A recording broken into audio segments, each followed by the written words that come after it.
¿Qué tal? ¿Cómo están? Bien, nosotros estamos analizando, ¿verdad? Unidades de concentración y ya estamos como recapitulando, ya tenemos que hacer un poco de síntesis de lo que hemos estado viendo, porque es hora de que ya nos comencemos a dedicar a hacer ejercicios y guías de ejercicios, ¿ya? Previo a eso, obviamente, yo voy a estar dando todas las explicaciones para que puedan desarrollarlos sin ningún problema, digamos, con tranquilidad en casa.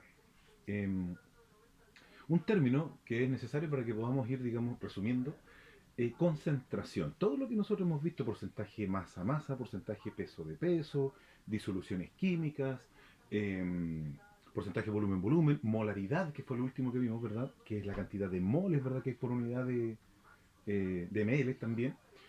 Pero concentración, creo que es bueno volverla a redefinir, ¿verdad? Y poder entender que en el fondo la concentración va a estar siempre en función del soluto. Cuando yo tengo una disolución, ¿verdad? Donde soluto más solvente es igual a disolución, la concentración siempre va a depender de la cantidad de soluto. La concentración de una solución expresa la cantidad de soluto presente en una cantidad dada de solvente o de la disolución. ¿Ya? En términos cuantitativos, ¿ya? Esto es relación o proporción matemática. Cuando nosotros hablamos de términos cuantitativos, ¿verdad? En química es porque vamos a sacar proporciones matemáticas o cálculos matemáticos. Ahora, concentración en el fondo, como para resumirlo, lo que está ahí, ¿cierto? En pantalla. Concentración. Cantidad de soluto dividido por la cantidad de disolución o del disolvente. Simplemente eso. Cuando yo hablo de concentración es que quiero saber cuánto soluto tengo disuelto, ¿ya? En una determinada cantidad de ml, en una determinada cantidad de agua. Vamos a avanzar. Vamos a ir ahora al otro concepto, una vez que ya hemos definido un poco la concentración. Ahora, mire, vamos a dar un pequeño paseo por y revisar de qué depende la concentración, de qué factores depende la concentración.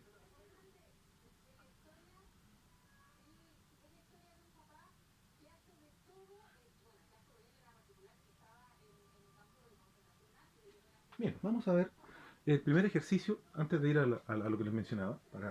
Si yo tengo ahí, ¿verdad? Dice, esta solución está formada por 20 gramos de nitrato de potasio, el KNO3, nitrato de potasio, en un litro de disolución. Por lo tanto, ¿cuánto va a ser la concentración? Según lo que estaba expresado antes, ¿verdad? La concentración va a ser el cociente, ¿verdad? Van a ser los gramos, ¿ya? La división entre los gramos dividido por los ml. En este caso, ya un litro. Por lo tanto, si yo quiero saber en la primera solución, dice una solución que está formada por 20 gramos de KNO3 en un litro de solución, un litro son 1000 ml. Por lo tanto, yo tendría que dividir ahí, ¿verdad? Los 20 gramos dividido por, ¿cuántos ml tengo? Un litro. Se mide en ml, un litro son 1000 ml, dividido por 1000. Eso me va a dar 0,02. ¿Qué quiere decir eso? Que yo tengo 0,02 gramos de nitrato de potasio por cada ml. ¿Ya? En el ejercicio que está al lado derecho, dice que esa disolución está formada por 80 gramos de nitrato de potasio en 4 litros de disolución. Por lo tanto, la concentración es 80 gramos dividido por 4000, que corresponden, ¿cierto?, a los 4000 ml. 4 litros son 4000 ml. Vamos a hacer el cálculo. Esto solamente para poder ir viendo las relaciones. 0,02 también, ¿verdad? Bien, eh, vamos ahora a ver de qué factores depende un poco la concentración.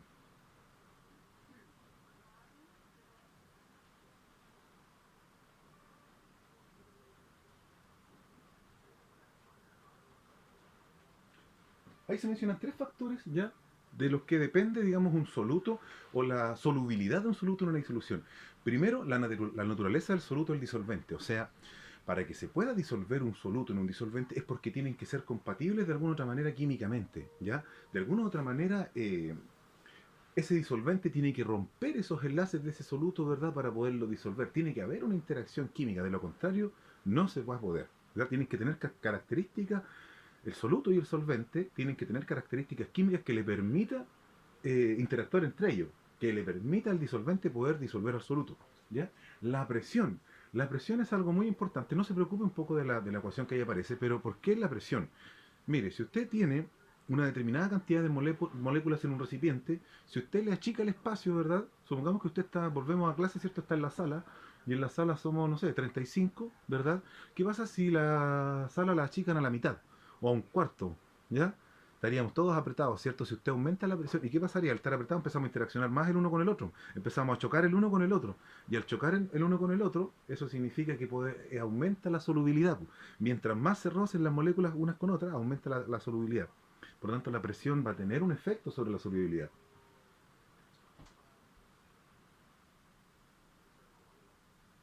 Por supuesto, la temperatura también va a tener un gran efecto. Si usted se fija, yo puedo disolver en una taza de café que esté que caliente esa taza de café, supongamos unos 80 grados, 90 grados, yo puedo disolver 6 cucharadas de azúcar.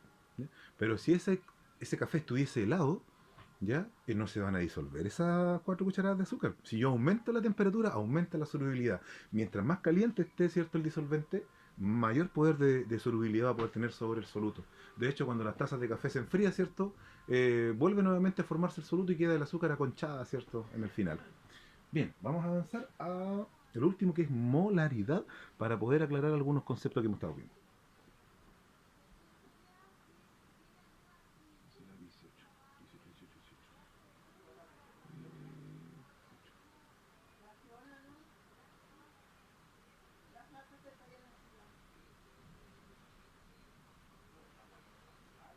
La unidad química que nosotros habíamos analizado, ¿verdad?, era la molaridad. ¿Y qué era la molaridad? ¿Cierto? Era cuando nosotros expresábamos primero en moles una determinada cantidad de sustancia. Mol, ¿cierto?, es cantidad de sustancia. Cuando usted toma un mol, ¿verdad?, es como tomar un puñado, es como tomar una porción, es como tomar gramos, etcétera, etcétera. Dice ahí que la molaridad es la unidad de concentración química que relaciona la medida de la cantidad de masa de soluto, ese soluto expresado en moles, ¿ya? Es la unidad de concentración química que relaciona la medida de la cantidad de masa de soluto con la medida del volumen de disolución acuosa. O sea, cuánta cantidad de masa de soluto tengo yo por una medida de volumen. En este caso, cuánta cantidad de masa significa, ¿cierto?, gramos, en este caso expresado en moles, ¿ya? Moles de soluto por litro de disolución. Y ahí está, M es igual a los moles partido por el volumen expresado en litros, ¿cierto? Y ahí aparece un pequeño ejercicio, que es el ejercicio que lo dejamos de tarea. No, no lo dejamos de tarea, lo vamos a analizar. Dice, ¿qué significa que una disolución sea 1 molar? ¿Qué significa una disolución 1 molar de bicarbonato de sodio? Si a usted le duele la guatita, ¿cierto?, tiene acidez, y la mamá le quiere hacer un pequeño antiácido, ¿verdad?, se lo va a hacer con bicarbonato de sodio. Entonces, usted le dice, hágame una disolución de bicarbonato de sodio 1 molar. ¿Qué significa 1 molar de bicarbonato de sodio? Que un mol, 1 molar, significa que un mol de bicarbonato de sodio está disuelto en 1 litro de agua. Y que eran los moles, son como unidades de medida que miden masa, ya cantidad de masa. Es como decir kilo, como decir gramo, usted dice mol, ¿ya? Pero de una manera mucho más pequeña, ¿ya? Los moles son como lo más pequeñito, ¿ya? Más pequeño que un gramo, mucho más pequeño que un miligramo, que un microgramo, mucho, mucho, mucho más pequeño, ¿ya? Es un puñadito chiquitito, chiquitito. Bien, ¿qué significa una disolución unomolar entonces? Que un mol de bicarbonato de sodio está disuelto en 1 litro. Si esa solución fuese, por ejemplo, 0,3 molar, significaría que 0,3 moles están disueltos en 1 litro de disolución acuosa. Bien. La tarea se lo voy a dejar especificada en la plataforma. Que estén muy bien. Chao, chao.